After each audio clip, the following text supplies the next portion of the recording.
Ok, listo. Entonces, como recordarán, los jueves vamos a tener estos pequeños laboratorios para que vayamos poniendo en práctica todo lo que corresponde a la parte de programación, ¿no? En este caso, hoy les dije que íbamos a repasar las estructuras de control. Había pensado en un inicio repasar tanto las estructuras de decisión como las de repetición, pero ya diseñando el material pues vi que era demasiado. Entonces vamos a estudiar nada más las de decisión y ya la siguiente semana estudiamos o repasamos las de repetición, ¿no? De todos modos llevamos bastante buen tiempo. Ok, entonces, como recordarán, aquí en la página del curso está la liga al repositorio donde voy poniendo todos los laboratorios que vayamos teniendo. De todos modos, les vuelvo a mandar la liga por el chat por si alguien ya no la tiene. Ahí ahí ya está el material de la clase de hoy. Y aquí pues voy a ir poniendo todo lo del laboratorio, ¿no? Los ejemplos, las actividades y demás. Entonces, el día de hoy vamos a dar un repaso a lo que son las estructuras de decisión, que son estructuras que debieron ver en su curso de IP y que pues nos sirven bastante cuando estamos programando. Entonces, déjenme hacer más grande esto porque luego se ve muy chiquito. Creo que me equivoqué de ventana. Así ya está bien, ¿no? Entonces, ¿qué es lo que vamos a hacer o cuál es el objetivo de esta clase? Pues vamos a recordar el concepto de flujo de ejecución de un programa. Es importante que lo tengan siempre en mente cuando están programando porque pues puede ir cambiando constantemente y si no tienen bien clara esa noción, pues les va a ir costando seguir algún algoritmo que les estén dando, ¿no? Por ejemplo, ahorita todos los programas que han hecho, casi todos, se los puedo asegurar, los escribieron ustedes. Casi nunca han revisado un programa que no sea suyo. Entonces, cuando ustedes empiecen a trabajar en equipo o empiecen a salir a la industria, van a tener que leer otros programas. Entonces, irlo siguiendo y entender qué están haciendo paso a paso es algo importante. Por eso entender lo que es el flujo de ejecución de un programa tiene que quedar muy, muy claro, ¿no? Y también vamos a repasar lo que es una estructura de control y únicamente nos vamos a enfocar ahorita en repasar las estructuras de decisión, que como bien me ayudaron a repasarlo la vez pasada, valga la redundancia, estudiamos o vamos a ver el if en todas sus variantes, es decir, un if sin un else, un if con else if, y vamos a repasar también nuestro buen amigo switch, ¿sale? Entonces, como les dije, vayan repasando también sus apuntes. Aquí en la página ya se los he comentado en varias ocasiones. De mi curso. Y ahí, en la sección de material, que es justamente la liga que les puse, pueden ver las notas. Por ejemplo, ahorita les podría servir la nota 5 que es la que habla justamente de estructuras de decisión. Ahí viene, o sea, con mucho más detalle. No lo vamos a ver completo, por supuesto. Pero pues les sirve si no se acuerdan así de plano de nada y pueden ir leyendo, vienen los códigos. Si por ahí le encuentran algún error a un código, me dicen y lo cambio en algún punto, ¿no? Pero bueno. Entonces, vamos a empezar repasando lo que es el flujo de ejecución de un programa y lo que son las estructuras de control. Entonces, cuando nosotros hablamos del flujo de ejecución de un programa, es bastante útil que pensemos en los diagramas de flujo. El flujo, ustedes van siguiendo tal cual los pasos que va haciendo un algoritmo, ¿no? Y entonces, en algún punto los algoritmos tienen estas estructuras que son estos rombos, ¿no? A ver, déjenme abrir la imagen para ser un poquito más grande. Tienen estos rombos que nos indican que yo puedo tomar decisiones. Y el mismo diagrama de flujo me va poniendo flechas que me indican cómo tengo que ir siguiendo la ejecución del programa con respecto a las decisiones que voy tomando, a las estructuras o procesos que voy repitiendo de una u otra manera, así como hacia dónde seguir en caso de que la condición se cumpla o no se cumpla. Entonces, el flujo de ejecución de un programa no es otra cosa más que el orden de ejecución de las instrucciones que estamos colocando en un programa, ¿no? Por ejemplo, en los programas que estábamos viendo la clase pasada, por ejemplo, en el de las ecuaciones, ese no es, este, estábamos hablando de el flujo de ejecución de un programa, pero únicamente tenemos estructuras una después de otra, ¿no? Entonces, ¿cuál sería el flujo? Declara las variables, pídele los datos al usuario, muestra el resultado, bueno, calcula el valor, muestra el resultado y devuelve cero, ¿no? Ese es el flujo. Pero ahorita estos programas son muy simples, no toman ninguna decisión que me haga cambiar de camino en la ejecución del programa. Entonces, a estos programas se les llama secuenciales porque lo único que hacen es ir siguiendo la ejecución de manera secuencial, paso por paso, ¿vale? Entonces, lo que nosotros queremos es que este flujo pues se pueda cambiar dependiendo de algunas decisiones. Entonces, eso es el flujo de ejecución de un programa. El orden de ejecución de las instrucciones, ¿sale? Entonces, no se les olvide. Y luego tenemos por otro lado las estructuras de control. Estas estructuras de control son justamente algo básico, así elemental, que cualquier lenguaje de programación tiene. No importa el estilo, siempre va a haber al menos alguna estructura de control. Por ejemplo, yo no he usado ningún lenguaje de programación que no tenga if, por ejemplo. Siempre de alguna manera tienen que poder tomar decisiones. Entonces, es algo tan elemental que lo tienen que entender a la perfección, porque cualquier lenguaje de programación va a tener una u otra estructura de control.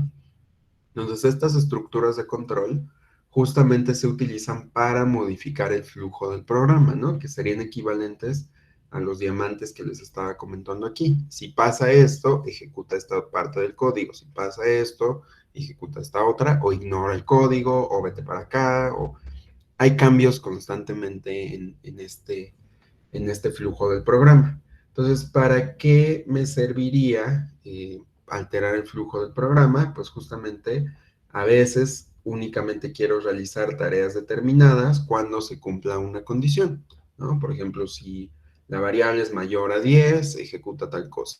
Si la edad del usuario es 18, pues significa que ya es mayor de edad, entonces haz esto, ¿no? Si no sé, si el promedio de un alumno es menor a tal cosa, imprime tal, ¿no? Entonces, siempre estamos tomando decisiones constantemente, entonces necesitamos, en uno de los casos, alterar el flujo cuando queramos saber si se cumple una condición. En otras ocasiones, ¿no? Queremos repetir un conjunto de instrucciones un número determinado de veces, ¿no?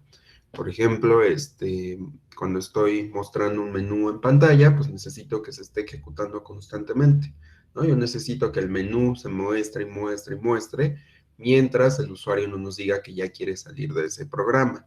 O a lo mejor y estoy haciendo un cálculo repetidas veces, por ejemplo, en la primera clase les puse por ahí un código del factorial que iba multiplicando y multiplicando constantemente un número, entonces pues necesitamos que se esté repite y repite, ¿no? Ese es otro caso en los cuales yo necesitaría una estructura de control. Entonces, estas estructuras de control nos van a permitir modificar el flujo de ejecución de un programa dependiendo del estado de las variables de un programa, ¿vale? Las variables que ya habíamos repasado, que almacenan valores, que tienen un tipo, ¿no? Justamente nos van a ayudar a tomar la decisión de si repito una acción, tomo otro camino o algunas otras operaciones por el estilo. Entonces, las estructuras de control básicas de C, acuérdense que cada lenguaje puede tener sus propias estructuras, puede que sean o que tengan un comportamiento similar con otro nombre, pero casi en su mayoría pues tienen estos nombres, ¿no? Entonces las vamos a clasificar en estructuras de decisión, que ya las habíamos repasado, ahorita las menciono de nuevo, estructuras de repetición, que también ya las habíamos mencionado, y las estructuras de salto. Las estructuras de salto casi no se ven en los cursos introductorios porque son un poquito más difíciles de seguir. Yo sí las menciono en IP, nada más para que sepan de su existencia, pero pues la verdad es que no practicamos mucho su uso, ¿no? Pero bueno, tampoco las vamos a ver ahorita, pero solo para que sepan que existen y si en algún punto se lo encuentran, pues más o menos tengan la noción de para qué se utilizan, ¿no? Entonces, las estructuras de decisión, como su nombre lo dice, pues justamente nos van a permitir decidir si ejecutamos un bloque de instrucciones o no. Y como platicábamos la clase pasada, hay tres variantes en C, que es el if simple, yo pongo un if, una condición, y ejecuto el bloque de código que engloba el if en caso de que se cumpla dicha condición, y en caso contrario, pues ignoro ese bloque de código. Ahorita lo repasamos con un diagrama. El if-else, que si se cumple la condición, ejecuta un bloque de código, y en caso de que no, ejecuta otro bloque. Y el if-else-if, que básicamente nos permite tener más de una condición a la vez, y un caso else especial, y al mismo tiempo tenemos al switch, que nos permite tener múltiples decisiones, ¿no? Se le llama de decisión múltiple, de hecho. Son los casos, ¿no? Exacto, ¿no? Que podemos tener muchos casos. Aquí no es como tal una condición, sino que queremos evaluar justamente qué valor tiene una expresión determinada en el lenguaje, ¿no? Ahorita platicamos de eso. Por otro lado, tenemos a las estructuras de repetición, que justamente nos permiten ejecutar un bloque de instrucciones muchas veces, ¿no? Puede ser una, pueden ser 2, 10, 20, 30, 1 millón de veces, ¿no? Esto, pues, por supuesto, va a depender de la condición que yo le dé al while, pero, o a la estructura que esté utilizando, pero el punto es que nos van a permitir ir repitiendo instrucciones constantemente.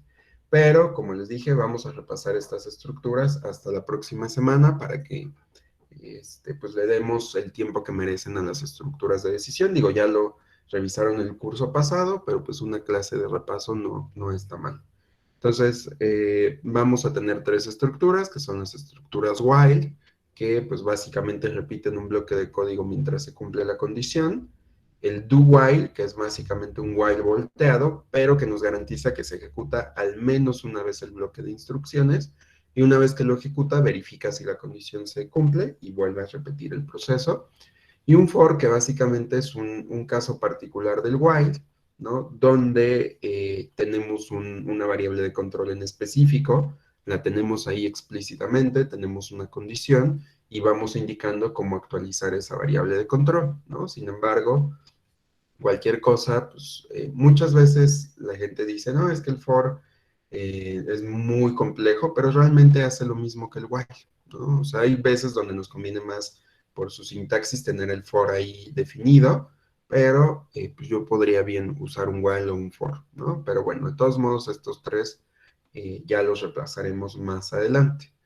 Y por el otro lado, las estructuras de salto, que les digo que no vamos a profundizar mucho, pero quiero que sepan que existen. Se llaman de salto justamente porque, como su nombre lo dice, nos van a permitir dar saltos en la ejecución del programa, y una vez que den ese salto, continuar en un punto distinto al que se encontraba en el programa, ¿no? Entonces yo ejecuto una instrucción, si me encuentro una instrucción de salto, o rompo la ejecución de un ciclo, por ejemplo, o ignoro todo lo que está abajo y vuelvo a la condición. Entonces, aquí hay 2 tipos de instrucciones. Con break sí han trabajado, que es con básicamente parte del switch, pero break puede utilizarse también con otras estructuras, sobre todo con las estructuras de repetición. Si ustedes quieren romper la ejecución de un ciclo, lo ideal es que se haga por medio de la condición, pero también podrían poner un break en algún punto en el while, y eso cortaría la repetición del bloque de código. Por otro lado, también tenemos continue, que continue lo que hace es, una vez que una estructura de repetición la encuentra, ignora todo lo que está abajo en el bloque de código y vuelve a la condición, ¿no? Entonces son estructuras que nos permiten ir manipulando ligeramente la ejecución del programa, pero que usualmente no se recomienda utilizarlas porque pues ya no tiene sentido que pongamos la condición en el while, ¿no? Entonces, por eso se omiten mucho en estos cursos, pero nada más para que sepan que están presentes, y por si en algún punto alguien la usó en un código, pues sepan qué va a pasar, ¿no? O sepan por dónde ir a buscar, ¿no? Que sería buscar qué es una estructura de salto. Muy bien. Entonces, ¿dudas con qué es el flujo de ejecución? ¿Con qué es una estructura de control? ¿Todo bien? Sí, maestro, todo bien. ¿Todo bien? Vale. Ok. Entonces, vamos a continuar.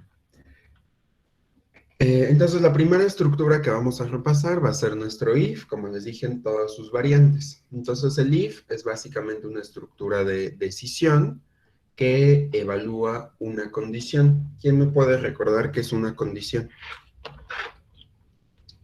¿Se acuerdan?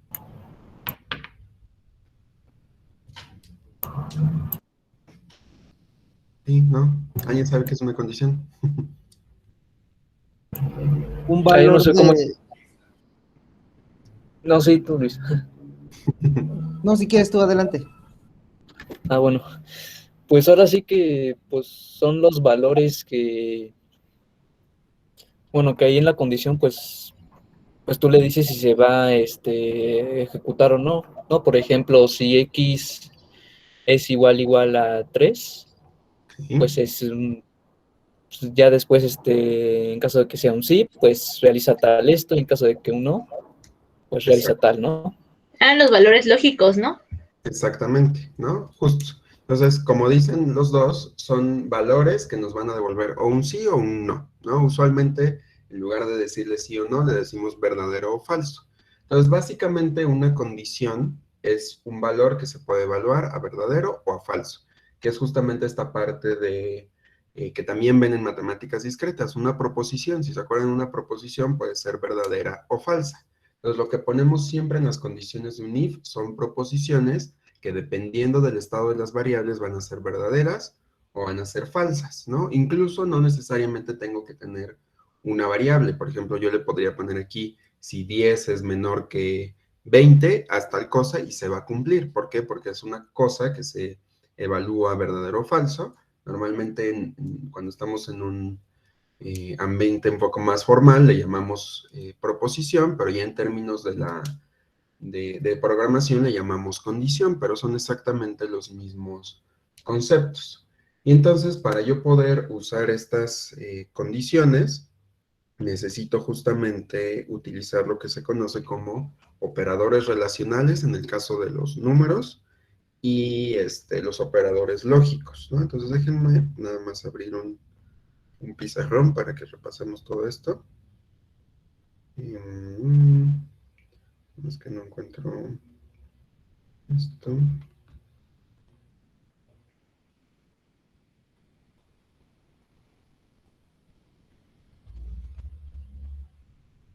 Ok.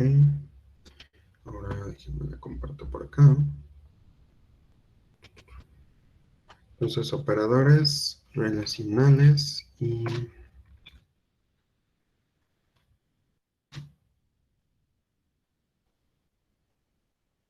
No había considerado tener abierto el pizarrón, pero bueno, ahí está.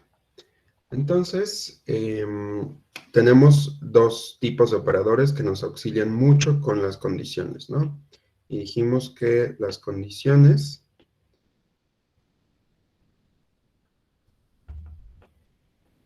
pueden ser verdaderas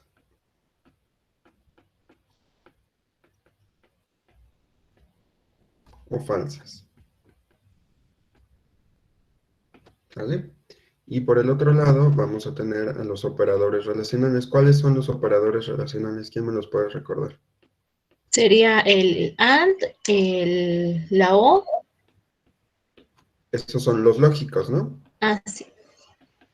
Sería la igualdad, diferencia, menor, mayor, menor o igual, mayor o igual.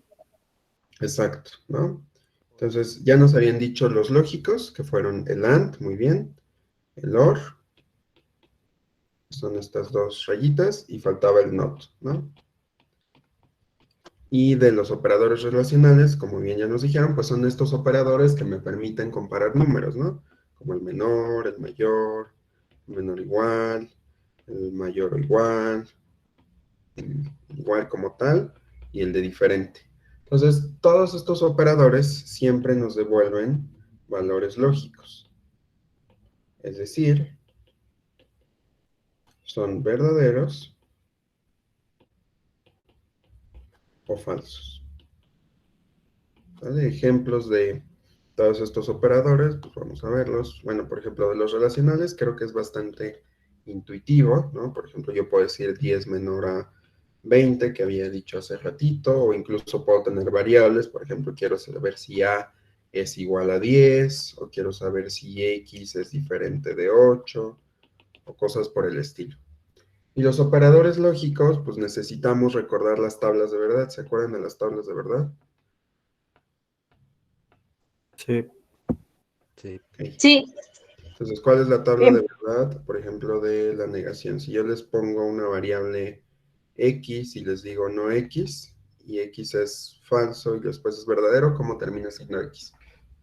Sería verdadero y falso. Exactamente, ¿no? Que son los valores de verdad. Este es el not. Luego tenemos el and, que ¿cuántas variables necesita? 4. 4. 4. 2, ¿no? Ah, bueno, sí. Sí, va. Entonces, si yo les digo X and Y les digo 0 y 0, ¿cuánto me va a devolver el AND? 0. 0. 0 y 1, 0. 0. 1 y 0, 0. 1. Ah, sí, 0. 1. 1. Muy bien. ¿Y el OR? Igual necesita 2. Exacto. Entonces, 0 o 0, 0. 0 o 1, 1. 1, muy bien. 1 o 0, 1. 1 y 1, 1, 1. 1, ¿no? Entonces la diferencia entre el AND y el OR es que el AND busca que absolutamente todo lo que yo esté tratando de comparar sea verdadero. Y el OR busca que al menos una de estas cosas sea verdadera. Entonces, bueno, creo que sí vale la pena. Normalmente cuando estoy dando IP o a lo mejor discretas también, me gusta hacer un ejemplo que es medio didáctico, como para comparar el AND y el OR, para que estemos como recordando cómo funcionan. Entonces, pues vamos a aplicarlo aquí, ya si alguien ya llevó clase conmigo, pues ni modo, va a tener que aguantarse otra vez el ejemplo. Entonces,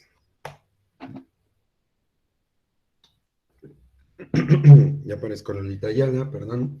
Entonces vamos a ver un ejemplo, ¿no? Entonces lo que queremos es buscar la pareja ideal.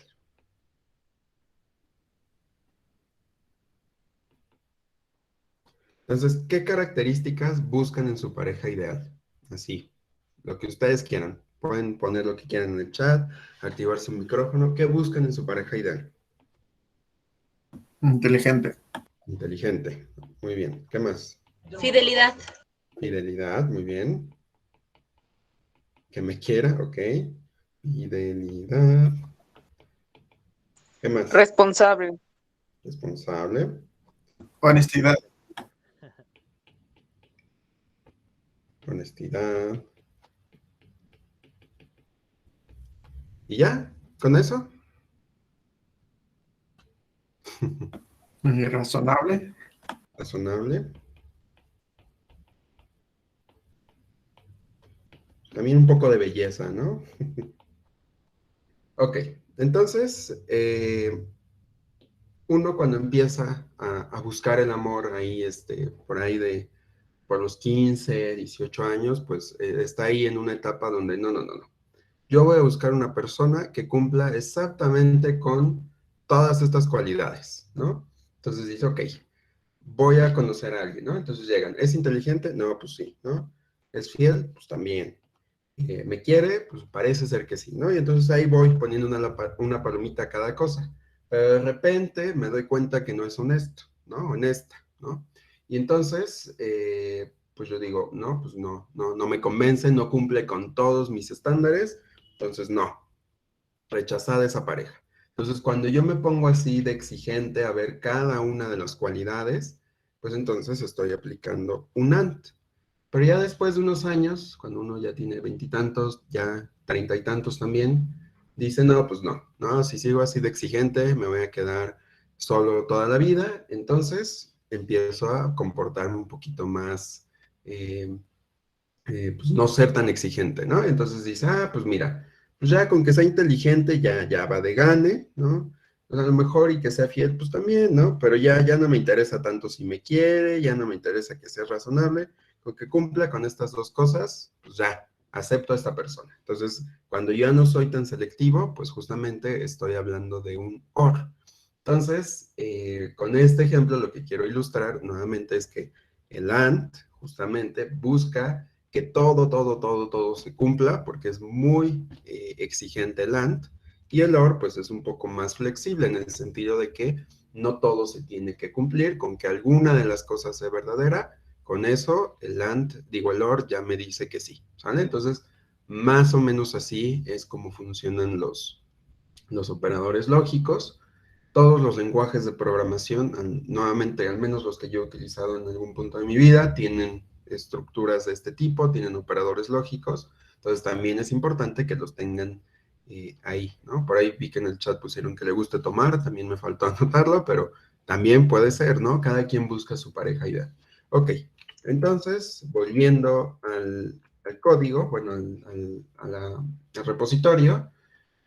Entonces, lo que vamos a hacer es evaluar una condición. Ya dijimos que una condición puede ser verdadera, puede ser falsa, y que yo puedo construir condiciones tanto con mis operadores relacionales como con mis operadores lógicos. Entonces, partiendo de esta condición, pues va a realizar una serie de acciones dependiendo de la misma. Entonces, en general, como les he dicho desde que empecé la clase, tenemos 3 variantes de esta estructura. La primera variante es el if, así más simple que podemos escribir, y pues tiene esta sintaxis. Acuérdense que la sintaxis es cómo vamos a escribir las cosas en el lenguaje. Entonces, si yo quiero definir una estructura if, pues evidentemente tengo que escribir un if. If es una palabra reservada. Acuérdense que las palabras reservadas son pues palabras que yo no le puedo asignar, por ejemplo, una variable, ¿no? Porque están reservadas para uso exclusivo del lenguaje. Yo no puedo decir una variable if, porque se confundiría con el if del lenguaje, o tampoco puedo ponerle como nombre while o break, por ejemplo, ¿no? Porque ya están reservadas. Entonces, el if recibe una condición. La condición siempre tiene que estar entre paréntesis. Aquí esta condición siempre tiene que ser un valor que yo pueda decir si es verdadero o falso. Si ustedes ponen, por ejemplo, solo un valor así como 1, pues eso no es una condición. Necesito saber si es verdadero o falso. Y después, dentro de las llaves, que son las que delimitan al bloque, voy a poner las instrucciones que quiero que ejecute el if. Por cierto, estas llaves, cuando solo haya una instrucción aquí adentro, las llaves son opcionales, pueden omitirse. ¿Sale? Y entonces, visualmente así se ve un if. Tomo una condición, si la condición es verdadera, ejecuto el bloque de instrucciones, y en caso de que sea falsa, pues me salto todo ese bloque de instrucciones, no es necesario que lo ejecute. Muy bien. La segunda variante es la estructura if-else, ¿no? Es decir, ya le estamos añadiendo otro bloque de instrucciones a nuestra estructura. Entonces, tiene esta sintaxis. La primera parte, que es todo esto, pues es básicamente la estructura if que ya conocíamos. La diferencia aquí es que cuando esta condición sea falsa, yo voy a ejecutar el bloque de código del else, ¿no? Entonces, si es verdadera, ejecuto esto. Si es falsa, ejecuto esto. Es decir, aquí ya no se salta la estructura completa, sino que tiene un bloque de código cuando sea verdadera y un bloque de código cuando sea falsa. Entonces, visualmente se ve de esta manera. Verifico la condición, si es verdadera, me voy por acá, si es falsa, me voy por acá, y al final las dos instrucciones, independientemente de cuál elegí, terminan en el mismo punto, ¿no? Lo mismo con esto. Si la condición se cumple, termino por acá. Si no se cumple, simplemente se salta el bloque de instrucciones. Y la tercera, que es la estructura if-else, nos permite ir poniendo más de una condición en el código, ¿no? Entonces yo puedo tener una condición, verifico si es verdadera, en caso de que sí ejecuto el bloque de código, y después pongo un else if. En ese else if yo puedo verificar otra condición. Entonces, por ejemplo, aquí puedo decir, si i es igual a 2, haz esto. Si i es igual a 3, haz esto. Si es igual a 4, haz tal, ¿no? Entonces puedo tener tantos else if como yo necesite. Puedo tener 1, puedo tener 10, 30, ¿no? Espero que no pongan más de 20 porque, incluso más de 10 ya se ve demasiado, ¿no? Siempre que vayan a repetir mucho, pues traten de utilizar otra estructura, por ejemplo, de repetición. ¿Qué más? Y al final puedo poner también un else, ¿no? Cuando ya no se cumpla ninguna de las condiciones anteriores. Entonces aquí todos los casos son, digamos, independientes, ¿no? O sea, si yo ejecuto el bloque de este else if, ya no tengo que ejecutar ni el de abajo ni el que estaba arriba, ¿no? Se ejecuta únicamente uno de los bloques. Entonces, esta es la forma general de las 3 estructuras, ¿vale? ¿Dudas con algo hasta aquí? ¿Todo bien? Sí, profe. Todo bien. Perfecto. Entonces, vamos a hacer el primer ejemplo de esta parte. Entonces, lo que vamos a hacer es revisar 3 códigos. Cada uno usa una estructura diferente y los vamos a comparar. Entonces, bueno, los objetivos, pues ya saben, usando la estructura ahí, ya saben que necesitan un compilador de C para ejecutar el código, ¿no? Entonces, este programa, una persona puede votar en México, ¿no? Si se acuerdan, para poder votar en México tienen que ser de 18, bueno, ser mayores de 18 años o más, ¿no? Y entonces, con base en esta edad, pues el programa me tiene que decir si esta persona puede votar o no puede votar. Aquí les puse una liga por si alguien quiere bajar el programa, pero pues nosotros lo vamos a ejecutar directamente en Replit. Nada más déjenme subirlo. Si quieren subir un archivo de su equipo, nada más le dan en los 3 puntitos y le ponen la primera opción. Y ya nada más aquí lo buscan.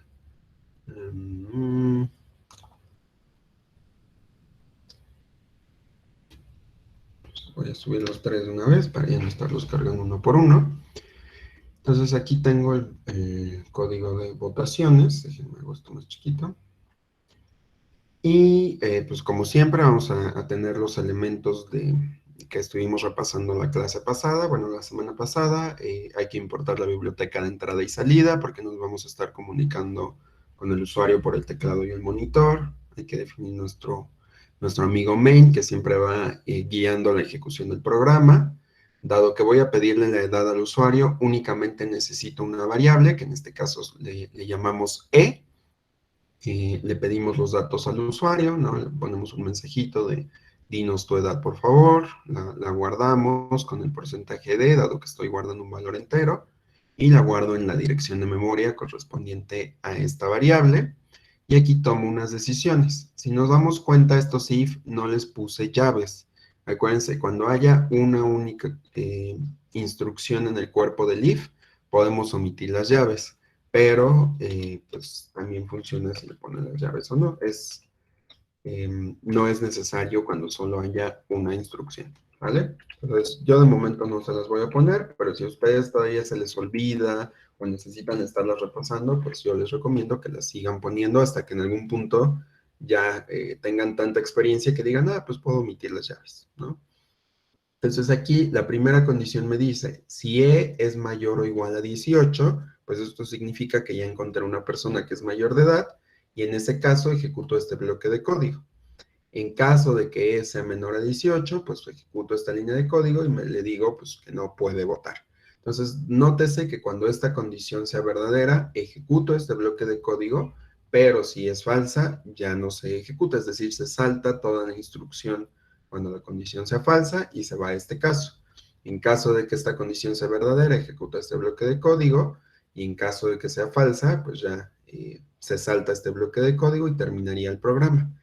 En este caso, no hay manera, ¿no?, de que no imprima ninguno de los dos mensajes, porque pues aquí tenemos las dos, o sea, como que las dos condiciones se complementan, ¿no?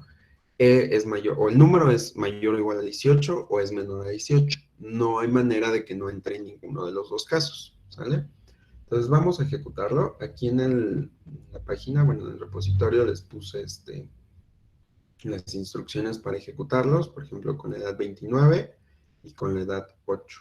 Entonces, acuérdense, hay que escribir gcc, el nombre del archivo, que en este caso es votaciones, tenemos un guión O, el nombre que queremos para el ejecutable, y ya después nada más ejecutamos ese archivo que acabamos de crear. Dijimos con 29, pues nos dice que esta persona sí puede votar, y si lo vuelvo a ejecutar, pero ahora con 8, pues nos dice que esta persona no puede votar, lo cual pues nos indica que sí se están tomando bien las decisiones, ¿vale? Por otro lado, bueno, este era el ejemplo para un if simple que no tiene ni else ni else if, ¿vale? Por otro lado, vamos a ver este otro código que nos indica si un número es par o impar. Este es un ejercicio que es muy común cuando estamos aprendiendo a programar y básicamente se utiliza para que podamos aprender a saber cuándo un número divide a otro, ¿no? Por ejemplo, ahí en este se caso, utiliza el módulo, ¿no, profe? Exactamente. En este caso estamos utilizando el módulo. ¿Cómo funciona el módulo? ¿Se acuerdan? ¿Dónde quedó el pizarrón? Es el residuo, ¿no? Del número que queramos, ¿no? Sacar. Exacto. De la división, ¿no? Entonces vamos a suponer que yo quiero dividir, no sé, 10 entre 3, ¿no? ¿Se acuerdan de cómo dividir con casita? Entonces, ¿cuánto Sí, daría 10 entre 3? da 3 y quedaría 3. uno de residuo. Exacto, ¿no? Entonces, ¿por qué? Porque 3 por 3 es 9 y para 10 me da 1. Entonces, esto que tengo aquí es el residuo y es lo que me devuelve el módulo. Entonces, si yo hubiera escrito esto en código, hubiera escrito 10 módulo 3 y esto me hubiera dado como resultado un 1, ¿sale? Nos da siempre el residuo de la división, ¿va? Y entonces por eso nos ayuda a saber cuándo dividen un número. En este caso yo quiero saber si un número es par. Y para que yo sepa si un número es par, pues tengo que saber si es divisible entre 2. Entonces, por ejemplo, si yo divido 10 entre 2, pues esto me da, ¿qué me da? Me da 4, ¿no? Ah, no es cierto, me da 5, perdón, ya no sé dividir. Me da 5, 5 por 2 es 10 y me da como residuo 0, ¿no? Pero si por el contrario yo divido 11 entre 2, pues también me da 5, pero el residuo es 1. Entonces, para yo poder detectar cuáles números son múltiplos del 2, ¿no? Pues justamente me tengo que fijar en aquellos cuyo residuo sea igual a 0. Dicho de otra forma, si yo tengo un número y quiero saber si es par, pues nada más veo si módulo 2 es igual a 0, pues para que yo vea que en efecto al dividirlo me quedó como residuo 0 y eso significa que es pues múltiplo de 2, ¿sale? Entonces, eso es lo que estamos haciendo en este programa, ¿no? Si yo divido n entre 2 y su residuo me queda 0, pues entonces ese número es par. Y en caso contrario, es decir, si esta condición es falsa, imprimimos el número es impar, ¿vale? Entonces aquí estamos utilizando la estructura if-else. Entonces vamos a ejecutarlo. Digo, todo lo demás del programa pues es lo mismo. Declarar la biblioteca de entrada y salida, definir la variable, pedirle un número al usuario, pero pues como que lo importante, como decía, tenía otro profesor que decía, la carnita de este programa, pues es justamente la estructura if, ¿no? Entonces vamos a ejecutar este programa, se llama, ¿cómo se llama? Par impar, lo compilamos y lo ejecutamos. Por ejemplo, si le paso que habíamos dicho el 10, pues me dice el número es par, y si le paso el 11, me dice que el número es impar, ¿no? Entonces aquí también les puse algunas pruebas, aquí fue con el 10 y el 3, pero bueno, nada más para que se acuerden y lo puedan ejecutar. Y luego vamos a ver otro ejemplo donde este código describe las calificaciones de un alumno a partir de la siguiente información y utiliza la estructura if-else if. Entonces tengo esta tablita y lo que quiere básicamente el programa es que yo le paso una calificación y me tiene que describir este resultado. Entonces, por ejemplo, si nos vamos a la evaluación de la OACM, pues justamente las calificaciones aprobatorias pueden ser un 10, un 9, un 8 o un 7, y en ese caso el programa me tiene que decir aprobado, ¿no? Que es lo que todos van a sacar en este curso. Y luego, la calificación de 6 o 5, pues la consideramos reprobado. Bueno, aquí depende del profesor, pero bueno, esto sería reprobado. Y pues calificaciones ya menores a 5, les ponemos NP, ¿no? Entonces queremos que el programa automáticamente, dado uno de estos números, pues me dé este mensaje que tenemos acá. Entonces la mejor manera de hacer eso es con un if-else if. Entonces vamos al código. Otra vez declaramos la biblioteca de entrada y salida, definimos el main, declaramos una variable, solo necesitamos una porque solo vamos a analizar la calificación. Le pedimos esa calificación al usuario, aquí ya le encontré un error al código. Me lo corrijo de una vez acá para que no se me vaya. Esto no es para ustedes. Recent calificaciones, aquí están. Si no, luego les digo lo corrijo ahorita y se me olvida.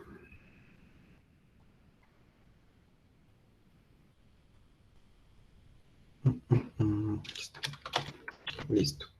Entonces, le pedimos al usuario que introduzca la calificación, la leemos y ahora sí tomamos la decisión. Entonces, habíamos dicho que, aquí no es, aquí, que todas estas calificaciones les ponemos un mensaje de aprobado.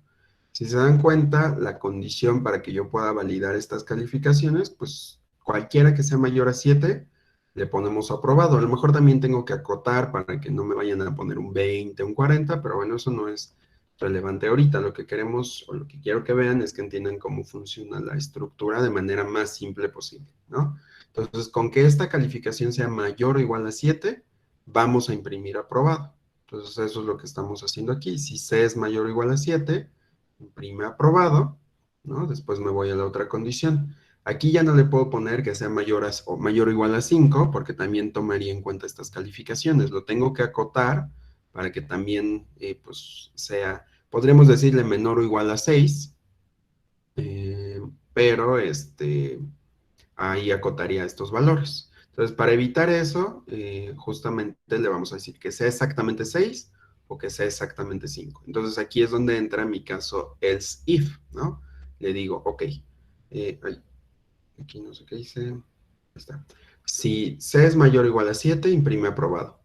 En caso de que no, pero que C sea igual a 6 o C sea igual a 5, ejecuta o imprime reprobado. Y ya si de plano ninguna de estas condiciones fue verdadera, imprime NP, que sería mi caso para cuando tengo estas calificaciones. Por supuesto, les digo, podemos mejorar todavía más estas condiciones para decirle, por ejemplo, que aquí sea mayor o igual a 7, pero menor o igual a 10, ¿no? O aquí le podemos decir también que, bueno, creo que esta condición está bastante bien, pero aquí decirle que sea menor a 5, pero que sea también mayor o igual a 0, por decir algo, ¿no? Entonces podemos mejorar esas condiciones con uso de los operadores lógicos, que ya los repasamos, pero pues de manera simple, así funciona la estructura de un if-else if. De hecho, estos else if, pues puedo tener tantos como vaya necesitando. ¿Vale? Entonces vamos a ejecutarlo también para ver qué hace. Calificaciones.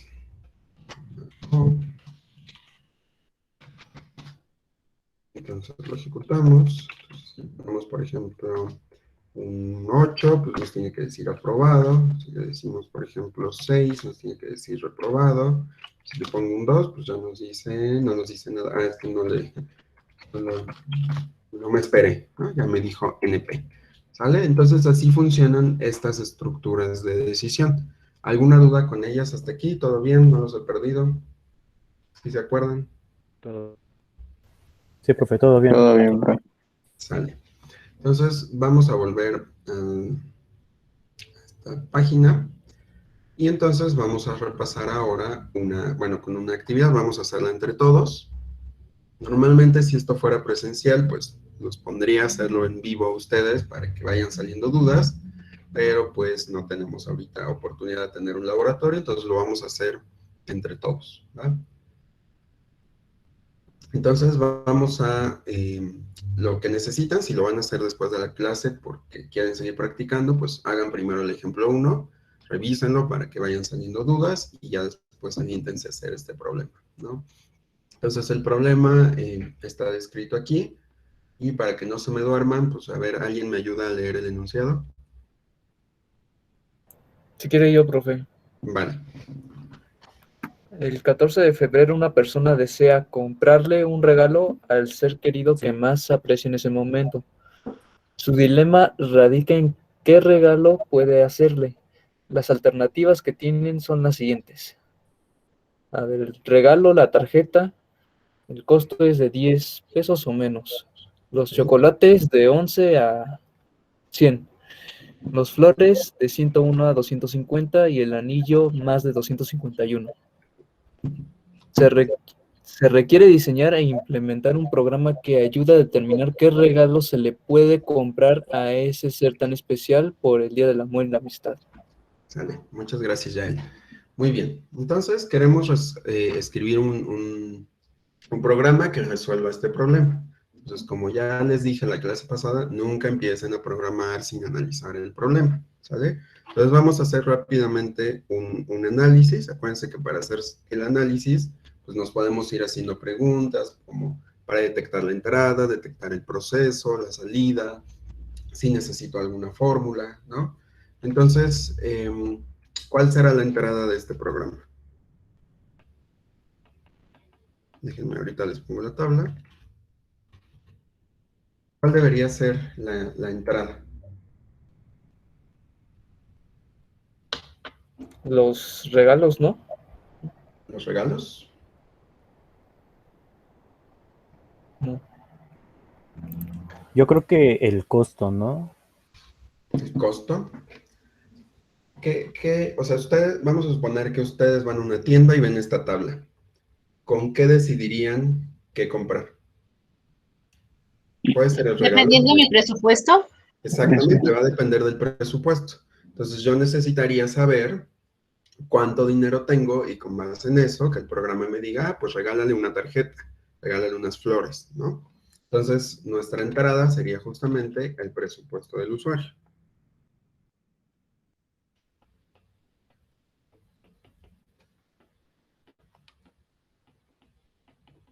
Y la salida, pues será justamente el regalo, ¿no?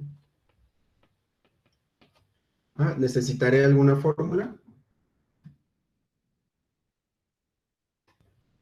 Pues no, solamente que sea un dato flotante, ¿no? Exactamente, ¿no? O sea, no necesito hacer ningún cálculo muy sofisticado, ¿va? Entonces vamos a pasarnos al diseño directamente. Entonces vamos a hacer primero el diagrama de flujo. De hecho, solo vamos a hacer diagrama de flujo para no tardarnos tanto. Entonces, ¿qué sería lo primero que tengo que hacer? Inicio, ¿no? Y luego, La variable, ¿no? declarar la variable, es decir, pedirle los datos al usuario. ¿Qué dato le voy a pedir? Presupuesto. El dinero que tiene. Exacto. Pedir presupuesto. Perdón, mi letra tan chiquita. Y luego, ya que le pedí el presupuesto, Empezamos con las Leer el condiciones. presupuesto, ¿no? exacto, ¿no? Entonces, vamos a suponer que este presupuesto es P, ¿no? Así se llama la variable. Entonces, empiezo con mis condiciones. ¿Cuál será mi primera condición? ¿Que P qué? A ver, Que déjenme sea ver. mayor a la menor cantidad de los productos. Exacto, ¿no? Entonces, ¿qué pongo exactamente? ¿P qué? P mayor a T, que es tarjeta. ¿Tarjeta? Sería P mayor que 10, ¿no? 10. Exacto, ¿no? Si P es mayor, Sería Mayor o igual. igual a menor, 10, ¿no? O menor igual, ¿no? menor o igual Sí, a sería 10. menor o igual. Exacto. Entonces, vuelvo al pizarrón. Si P es menor o igual a 10, ¿qué hago? Se imprimiría tarjeta. Compra. Exacto, Sería ¿no? el sí y el no, ¿no? Exacto. Abrimos dos ramas, ¿no? Entonces, esta es la sí. Y decimos imprime tarjeta, ¿no? Y en caso de que no, ¿qué hago? Empieza a Pues evaluar no tienes el otro. dinero, ¿no? No tenemos dinero. Pues se le puede decir no te alcanza o se le imprime no te alcanza para algún regalo. No, no hay suficiente presupuesto. Eres pobre, ¿no? Justo en la pobreza. Pero ya Una que otra de decisión, ¿no? o sea, O si presupuesto tengo no. 10 pesos o menos, Presupuesto. ¿cómo? Presupuesto no es suficiente, ¿vale? Pero eso suponiendo que tengo 10 pesos o menos, y si tengo 11, Sería otra de decisión. Te exacto. pregunta otra vez, ¿no? Opciones, ¿no? Exacto. Entonces, vamos a poner otra condición. ¿Cuál será mi siguiente condición? Bueno, pero no sé. Yo sugeriría que fuera en el sí, porque si es un presupuesto más elevado, si no tiene 10 pesos, no creo que tenga más dinero, ¿no? No sé. Ajá, pero vamos a suponer que yo Pero es que es menor, ¿no? Exacto, Te empiezo puse el la programa y condición menor. me dice, ¿cuánto tienes? Y me dice 200. Si tiene 200, esta condición no se va a cumplir. ¿Estamos de acuerdo? Porque 200 no es menor o igual a 10. Entonces se iría por este otro camino y ahí ya le puedo ver más opciones. ¿Sí? Por eso no nos estamos yendo por el sí, sino por el no. ¿Va? Ok. ¿Sí? ¿Todos? Sí. Oiga, profesor, una pregunta. Díganme. ¿No sería más fácil si lo metemos por casos? Sí, ¿no? Con un switch, pero como no Sí. hemos repasado switch, ahorita lo vamos a hacer con el if-else y ahorita los vamos a contrastar para que vean que es mejor utilizar un switch. Pero sí, para allá iba. ¿Va? Ok, entonces ahora sí, ¿qué condición pongo ahí? Sería la condición de que tuviera Si entre es más mayor de a Sería mayor de 10. 10, ¿no? y menor de 100. Exacto, entre 11 y 100, ¿no? Entonces normalmente eso lo ponemos con rangos de valores, ¿no? Entonces quiero que P, voy a hacer este rombo más grande. De hecho, podría poner figuras, pero nunca he intentado dibujarlas. A ver. Ah, no salió. Bueno, no vamos a experimentar. Luego practico y ya hacemos eso con figuras. Entonces, si P es, ¿qué dijimos? Mayor o igual a 11. Y luego, ¿cómo lo uno con la otra condición? Con la O. O. And, con I, con and. No, Con I. o Acuérdense, ¿y? cuando son rangos de Con dos valores, rayitas. es con Sí, I. sería con el O, 2 rayas. ¿Seguros que es con O? Yo digo que es con O, porque si Sí, es con O, I, profe. es uno y el otro. Que diga eso, que invente otra empresa, no su nombre. ¿Cómo No sé eso. cómo les guío para que vean que están bien? Tendría que hacerla ahí porque se tendrían que cumplir las dos, ¿no?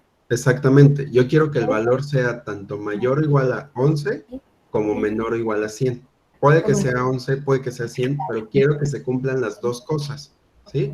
Porque si yo le pongo, por ejemplo, un 101, va a ser mayor a 11, pero no va a ser menor a 100. ¿Sí me explico? Entonces Bien. tiene que ser un AND porque tienen que ser ambas condiciones, ¿vale? No, ya. Entonces P, ¿qué dijimos? Menor o igual a 100. Es que no sabemos. Hay alguien que está participa y participa y se escucha muy bajito su micrófono y no sé qué me está diciendo. Entonces, si ven que no les respondo, es por eso, ¿no? Si no, pueden ponerlo también en el chat, ¿va? Muy bien. Entonces, si pasa eso, ¿qué hago? Se imprime chocolate, ¿no? O sea, era así, era chocolates, ¿no? Muy bien. Entonces, chocolates.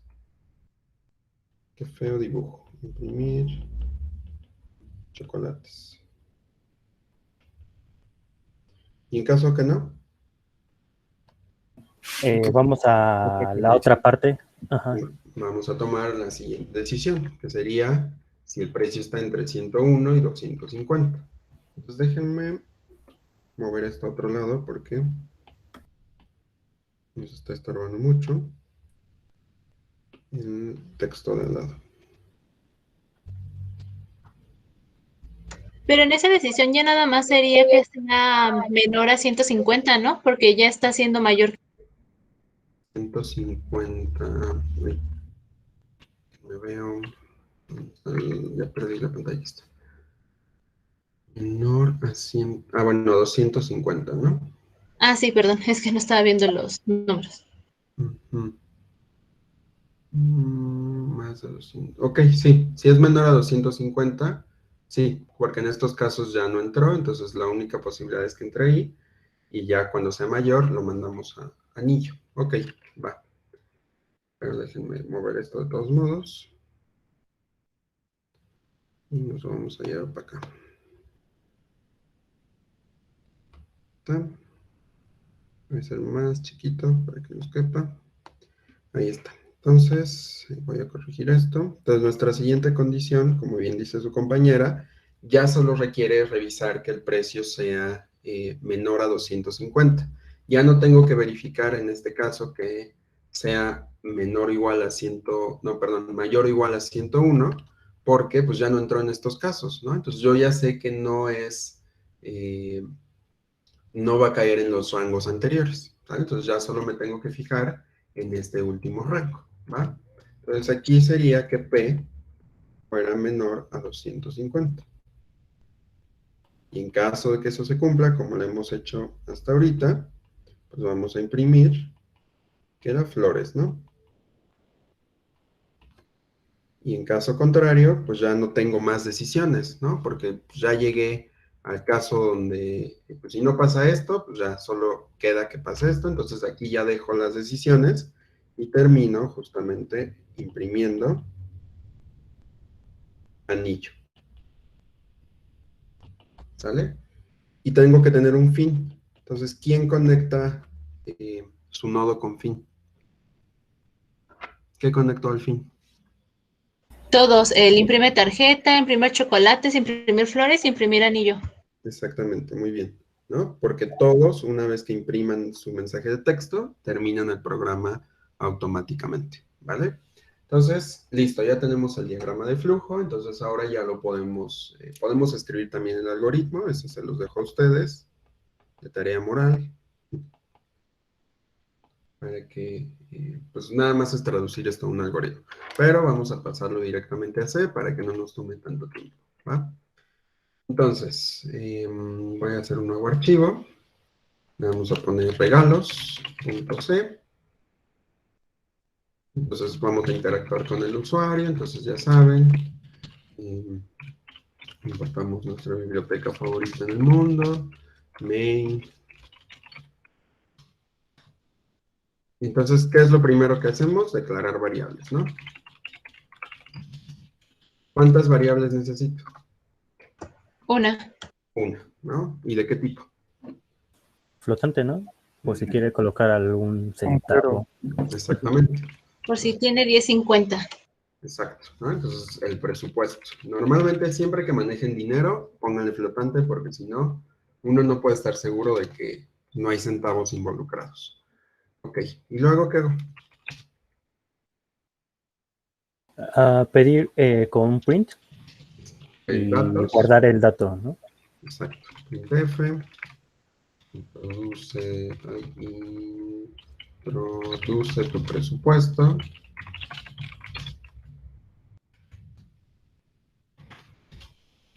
Lo leemos. ¿Qué especificador pongo aquí? Porcentaje F. Muy bien. A person. Ajá. Presupuesto. Ahí hay una discusión sobre si poner nombres de variables cortos o nombres de variables descriptivos, porque a veces luego pasa que hay gente que pone así, presupuesto de mi trabajo hermoso, ¿no? Y eso es muy descriptivo, pero hay gente que odia poner estos nombres y solo hace esto. A veces, cuando el programa es muy chiquito, pues sí se recomienda que hagan esto porque todos estamos entendiendo. Pero si la variable se utiliza en 80,000 procesos y a veces ya ni siquiera se entiende para qué, siempre pongan nombres completos, ¿no? Yo ahorita le voy a poner presupuesto nada más para que lo vean de esta manera, pero siempre piénsenlo así, ¿no? Si puedo poner una variable descriptiva, lo hago, ¿no? Pero si es un programa muy chiquito que todos entendemos, pues no es del todo necesario, ¿va? Entonces aquí ya es la toma de decisiones. Entonces, de acuerdo a mi algoritmo, que es el que, bueno, mi diagrama, que es el que tengo aquí, ya pedí el presupuesto y mi primera condición es ver si P es menor o igual a 10. Entonces, ¿qué escribo?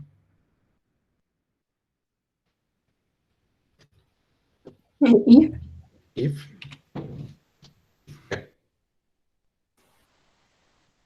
P.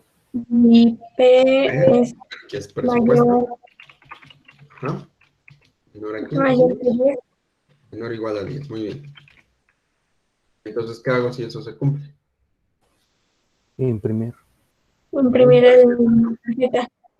Print F. Voy a poner saltos de línea. Tarjeta, ¿no? Y luego, ¿cómo pongo esta otra condición? Sería else. O no else. El if, ¿no? El SIF. El presupuesto dice mayor o igual a 11 and presupuesto menor a 100. Decimos, imprimimos chocolates.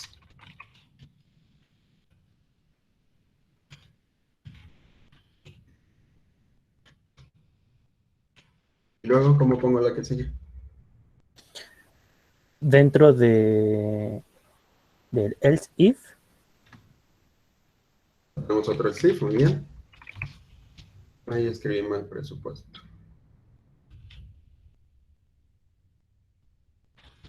Supuesto, y habíamos dicho que ya nada más había que validar si es menor o igual a 250. Y en ese caso que imprimimos,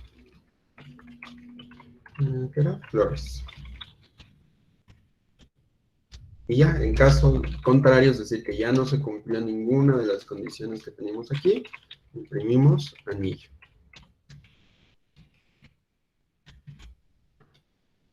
Y acabamos nuestras decisiones y return 0. Entonces vamos a compilarlo y ejecutarlo. Regalos.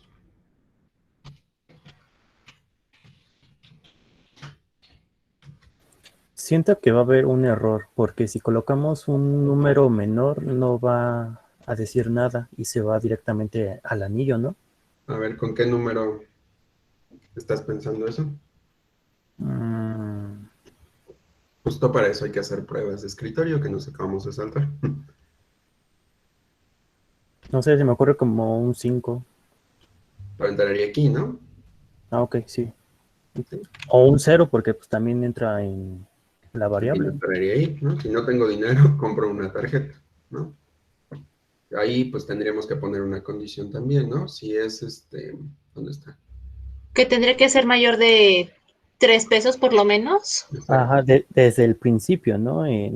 Yo creo que es con un while, ¿no? No, habría que añadir otra validación para ver que pues no nos diga 0 pesos, porque pues ahí le tenemos que decir, pues no compres nada, ¿no?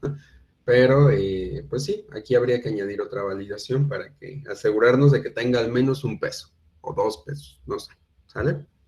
Pero, bueno, la lógica en sí ya está definida, ¿no? Estos ya son como mejoras que le podemos ir haciendo al programa, ¿sale?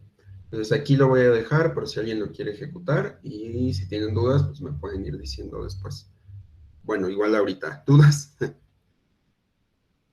No. No, profe, por ahora no. No. No. Va, perfecto. Entonces vamos a pasar ahora sí a la parte del switch. Entonces, el switch, ajá. Entonces el switch, a diferencia del if, que lo conocemos como estructura de decisión, dependiendo de cuántas decisiones tenga, le llamamos estructura de decisión simple o estructura de decisión doble, que es justamente cuando tenemos esta parte de las ramificaciones. Al switch se le llama estructura de decisión múltiple.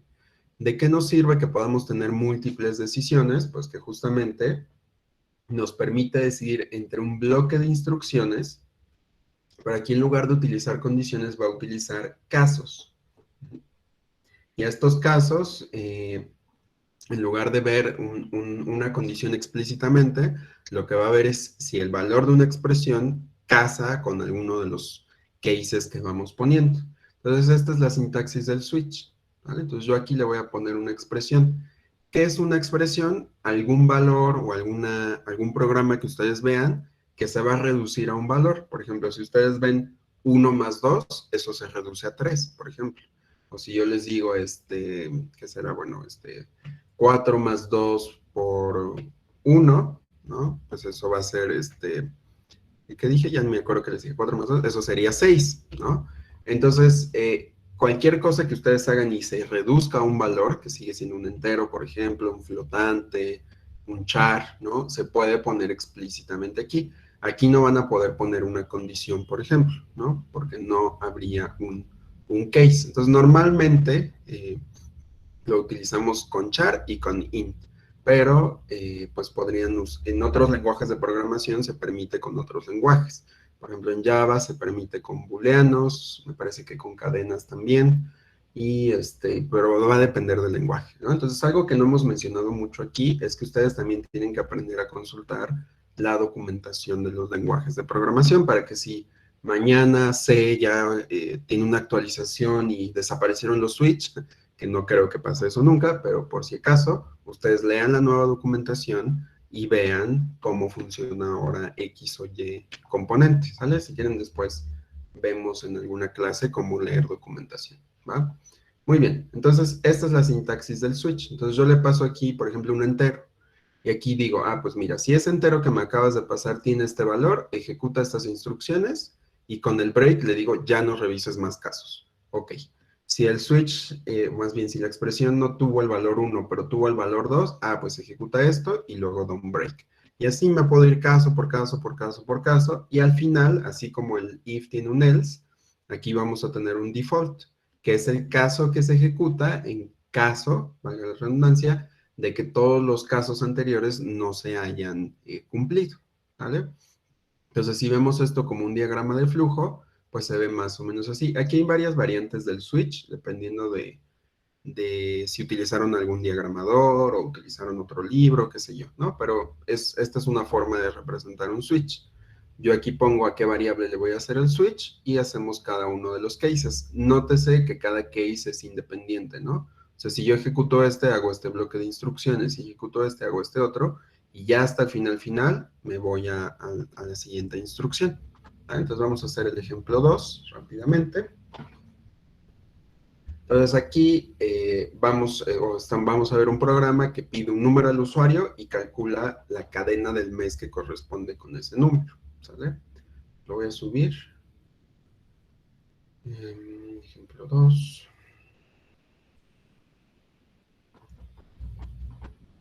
¿Y dónde lo puso? Meses. Ese es más chiquito. Entonces, como siempre, declaro la biblioteca que voy a usar, defino mi main, solo voy a necesitar una variable, le digo introduce un número, lo leo, ¿no? Y entonces decidimos el mes. En este caso, la variable m es de tipo entero, por lo tanto el switch se tiene que hacer con números enteros. Entonces le digo, ok, en caso de que el número que está en el switch sea un 1, imprime enero. En caso de que sea 2, imprime febrero, y así me voy con cada uno de los meses, mostrando cada uno de los meses que corresponden con ese número, y en caso de que me pases un número que no sea un mes, por ejemplo un -1, un 14, un 20, imprimimos que el número que me está pasando es incorrecto, ¿vale? Entonces el switch justamente funciona de esta manera. Ahora, ¿qué pasa si yo omito el break? Pues me va a englobar dos casos en uno, es decir, si el número es igual a 1 o es igual a 2, va a ejecutar todo el bloque de código, ¿sale? Entonces no se les olvide nunca poner el break, ¿no? A menos que si quieran ese comportamiento. Si quieren, después hacemos un ejemplo. A eso se les llaman case en cascada, justamente porque ejecutan más de un caso con un solo bloque de código, ¿no? Pero digo, eso no es algo que se mencione siempre en IP, entonces no lo vamos a repasar ahorita, pero si en algún punto lo necesitamos, ya les enseñaré cómo se lee, ¿va? Entonces, así es la sintaxis del switch, así funciona. Vamos a hacer algunos ejemplos de ejecución.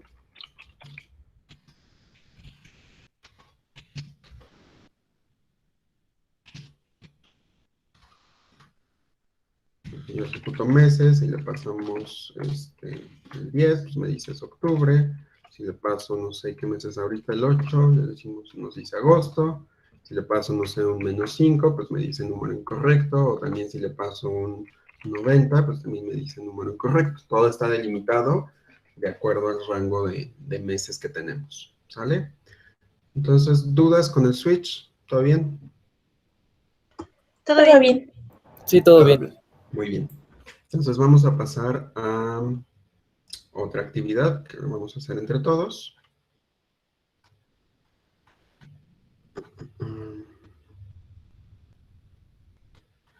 Entonces ahora, ¿quién me ayuda a leer este problema? Yo, profesor. Yo. Creo que habrán dos. Edgar lo dijo primero, entonces adelante, Edgar. Problema. Preguntando al usuario el número de lados de un polígono regular, decidir si es cuadrado, triángulo, pentágono, hexágono u octágono. Considere que el valor válido de la variable lados solo puede ser 3, 4, 5, 6 u 8. En caso contrario, mostrar el mensaje figura desconocida. Exacto. Muchas gracias, Edgar. Entonces, justamente lo que tenemos que hacer, pues claramente el problema nos está diciendo ahí, casi gritándonos, utiliza un switch, ¿no?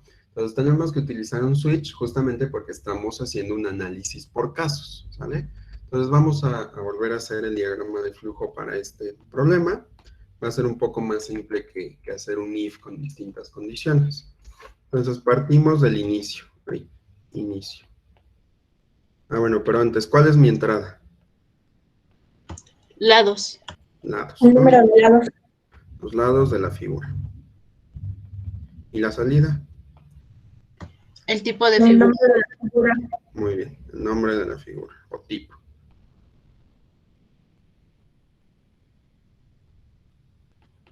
Entonces le pido al usuario los lados, ¿no? Leer lados. Y luego Y ya sería lo de switch. hacemos el switch. Entonces le hacemos un switch a la variable lados.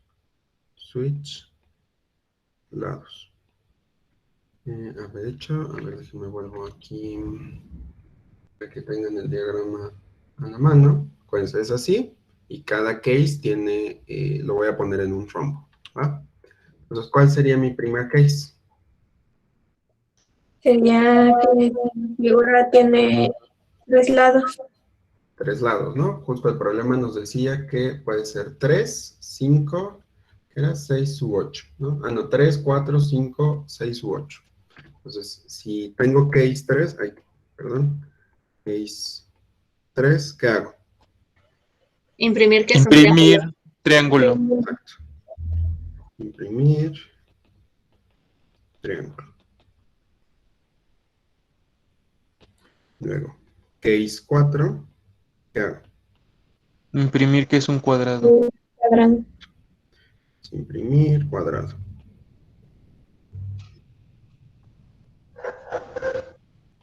Luego sería case 5. Imprimir que es un pentágono. Exacto. Imprimir pentágono. Case 6. Hexágono.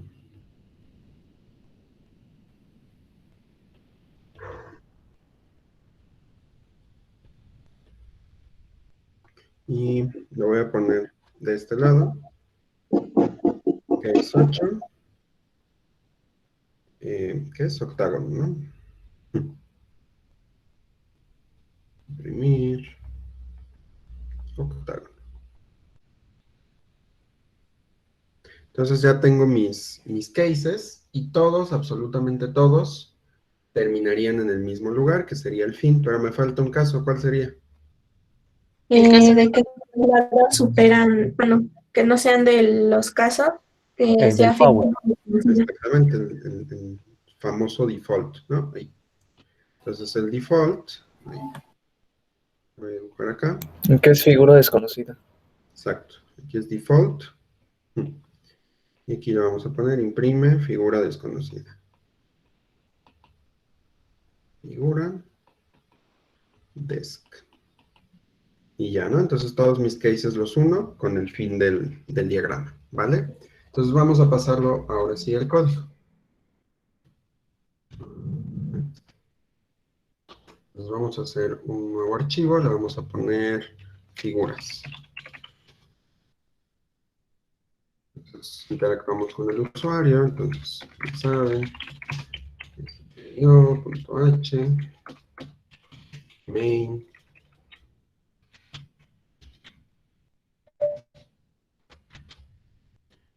Declaramos variables. ¿Cuántas variables necesito? Una. Una. No. Serían la de las figuras y los lados. ¿Puedo almacenar? ¿Cómo? Nada más sería la de lados. ¿Y de qué tipo es lados? Int, entera. Muy bien, entera. Entonces, le pedimos los datos al usuario. Intf produce el número de lados.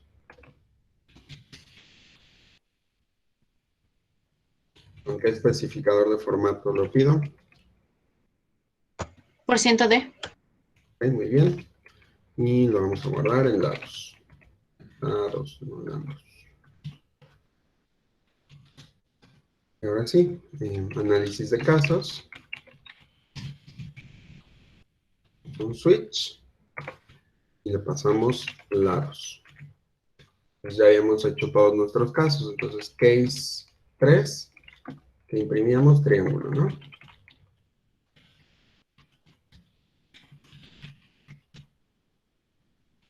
Y luego aquí, ¿qué hay que poner? Break. Break, muy bien. Case.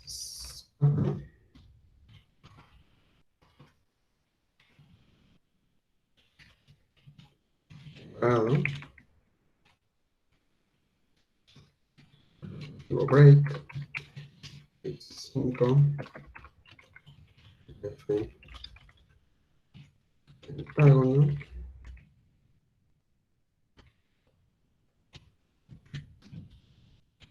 Break. Case 6. F hexágono.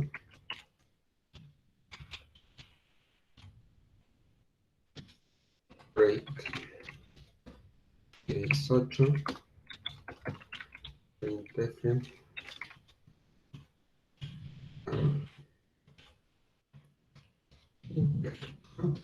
¿Y cómo le pongo para el de figura desconocida? Default. Default, muy bien.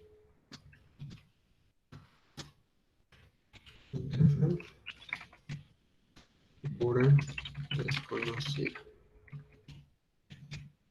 Listo, como siempre, terminamos con nuestro return 0. Entonces, vamos a compilarlo y ejecutarlo. Figuras.c. Entonces, por ejemplo, si le digo 3, me dice triángulo. Si le digo 6, me dice hexágono. Si le digo menos 8, pues ya, bueno, le puse punto 8. Aquí voy a poner menos 8, pues ya me dice figura desconocida. Entonces, únicamente está haciendo el análisis con los casos que estamos viendo. ¿Sale? ¿Dudas hasta aquí? No, profe. No. No. Vale, muy bien. Entonces, nada más como para que practiquemos, bueno, ustedes, les puse igualito que en el laboratorio pasado, aquí un listado de ejercicios por si no se acuerdan, no necesitan repasar.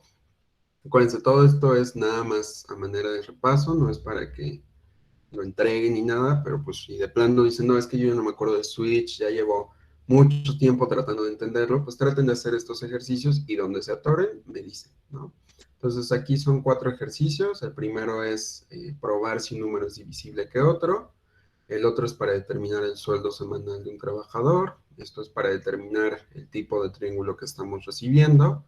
Aquí tendrían que comparar cuántos lados son iguales, cuántos son diferentes, o si todos son diferentes. Y otro que a partir de, yo le doy el día, mes y año al programa, pues me imprima la fecha en un formato un poquito más amigable, ¿va? Entonces solo son 4, inténtenlo si creen que lo necesitan y cualquier cosa me pueden mandar un correo o escribirme por Telegram o incluso preguntar en el grupo si lo creen necesario, ¿sale? Entonces hasta aquí voy a dejar la clase de hoy, cualquier cosa me escriben. ¿Y qué pasó? Profe, una pregunta. Dime.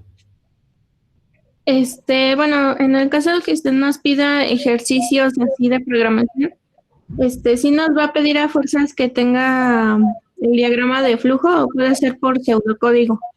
De momento todavía no sé si les voy a pedir los diagramas. Yo creo que solo van a ser los programas, porque eso es algo que se evalúa sobre todo en IP, pero ya les avisaré si sí les pediré el diagrama, ¿va? Ok, bueno, sí, es que yo me acuerdo más con el pseudocódigo que con el diagrama de flujo. Sí, en caso de que les pida el diseño, los dejaré que hagan o pseudocódigo, o diagrama, o algoritmo, ¿no? O sea, con cualquiera de los 3. Pero realmente no creo que se los vaya a pedir, ¿eh? Ya veremos si en la evaluación del comité se los pide, pero al menos de mi parte no creo que sea necesario, ¿va? Ok, gracias. Sale. Bueno, entonces, se cuidan mucho y nos vemos el lunes. Que tengan bonito fin.